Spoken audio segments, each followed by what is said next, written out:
افرادی فریب خورده در فضای مجازی اومدن و کسانی رو که شعار جاوید شاه سر میدن فاشیست معرفی میکنن.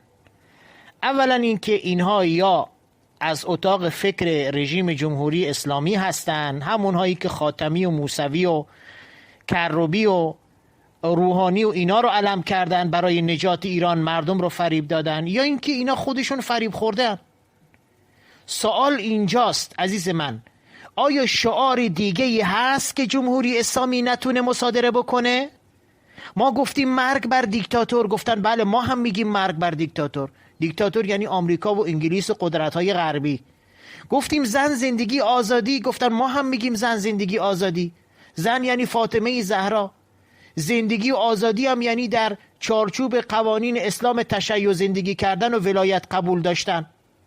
هر شعاری دادیم مصادره کردن، حتی شعار مرگ بر ضد ولایت، مرگ بر اصل ولایت فقیه. تنها شعاری که نمیتونن مصادره بکنن و خودتونم میدونید جاوید شاهه. این شعار جاوید شاه رو نمیتونن مصادره بکنن.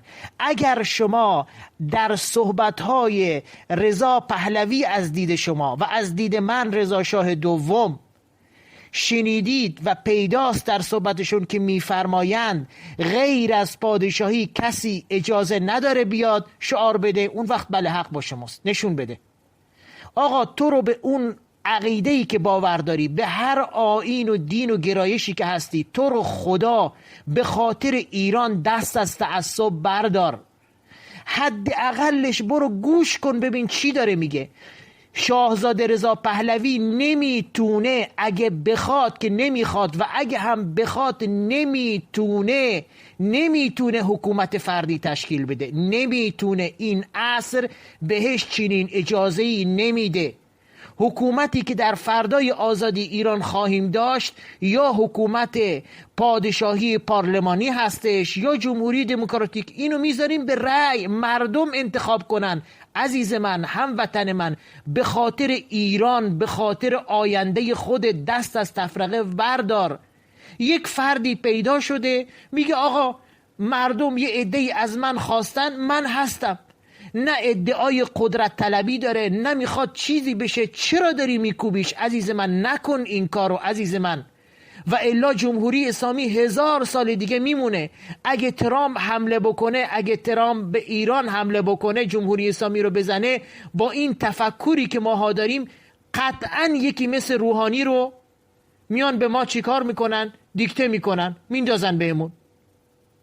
مثلا فوقش که دیگه در حد مثلا اعلاش بگیم ما به آزادی رسیدیم، یه حکومتی مثلا احمدالشر در سوریه رو برامون تشکیل میدن. نکنید عزیزان، نکنید این کارو. بیا سمت مردم، بیا این شعار رو قبول کن. اصلا نکن این شعار رو قبول. پرچم شیر و خورشید بردار، به جای اینکه نفی بکنی شعار خودت رو بده، بگو آزادی، دموکراسی. ولی این رو هم مصادره میکنن عزیز من. ما تجربه کردیم، قربونت برم، تجربه کردیم اینا رو. نکن عزیز من. در فردای آزادی ایران جا برای تو هست، برای من هست، برای همه هست. شما نمیتونید ادعا بکنید که در چنین عصری، عصر ارتباطات، که حتی اون جوون مثلا دهه 80 اگه بهش بگی تو بهش برمیخوره، ما با حکومت فردی روبرو بشیم. نمیشه عزیز من. هم من، هم شما، هم آقای پهلوی، هممون به این پختگی رسیدیم، به این شعور و درک رسیدیم عزیز من که حکومت فردی محکوم به شکسته.